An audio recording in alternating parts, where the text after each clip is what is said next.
तर नमस्कार मंडळी, अनबॉक्सिंग चॅनलमध्ये तुमचं स्वागत आहे। आज मी तुम्हाला सांगणार आहे शंकरपाळ्याची रेसिपी। शंकरपाळ्याची रेसिपी मी तुम्हाला अगदी पहिल्यापासून त्याचं प्रमाण वगैरे सगळं सांगणार आहे। व्हिडिओ आवडल्यास लाईक करा, शेअर, सबस्क्राइब करा। सर्वप्रथम मैदा घेतलेला आहे। तुम्हाला जेवढा पाहिजे तेवढा घ्यायचा। मी तसं प्रमाण तुम्हाला सांगून देते।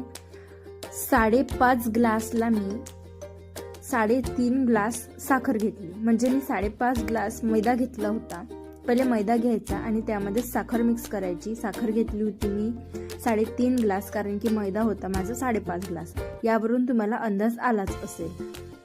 अर्ध्याला अर्ध घ्यायचं, नंतर ते दोन्ही पण मिक्स करून द्यायचं। मैदा आणि साखर, पिठी साखर घ्यायची, साखर जी असते ते बारीक करून चाळून घ्यायची आणि मैदा आणि साखर मिक्स करून घ्यायची। 5.5 ग्लासाला 3.5 ग्लास मी साखर घेतली होती। 5.5 ग्लास मैद्याला मी 3.5 ग्लास साखर घेतली होती। नंतर दुसरीकडे मोहन तयार करायचं आणि पाणी गरम करायला ठेवायचं। मोहन हे तूप घेतलं होतं, ते चांगलं कडकड गरम होईपर्यंत, आणि नंतर त्या मैद्याला तडका द्यायचा। अशाप्रमाणे व्हिडिओत दाखवल्याप्रमाणे त्याला तडका द्यायचा। नंतर ते मिक्स करून घ्यायचं। पूर्ण मैद्याला छान असा तडका बसतो, त्याने आपले शंकरपाळी हे खुसखुशीत होतात।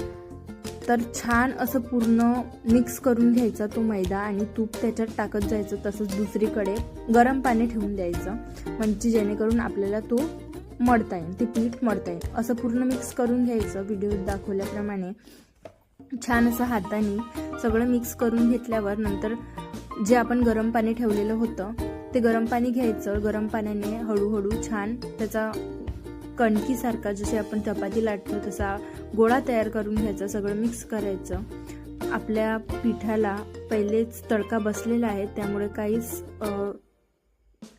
साधारणपणे असा गोळा तयार करून घ्यायचा। असं सगळं मिक्स करायचं आणि सगळं तयार करून घ्यायचं।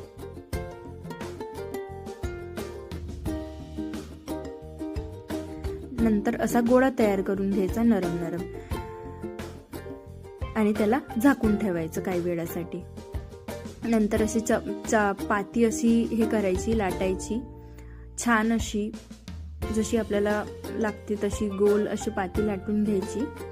आणि जेणेकरून अशा कोपरवर वगैरे लाटली तर छान ते लांबणार वगैरे, अशी छान लाटून घ्यायची आणि त्याचे काप पाडून घ्यायचे असे। ते माझ्याकडे रई होती, तर त्याने कंगुरे येतात असे शंकरपाळी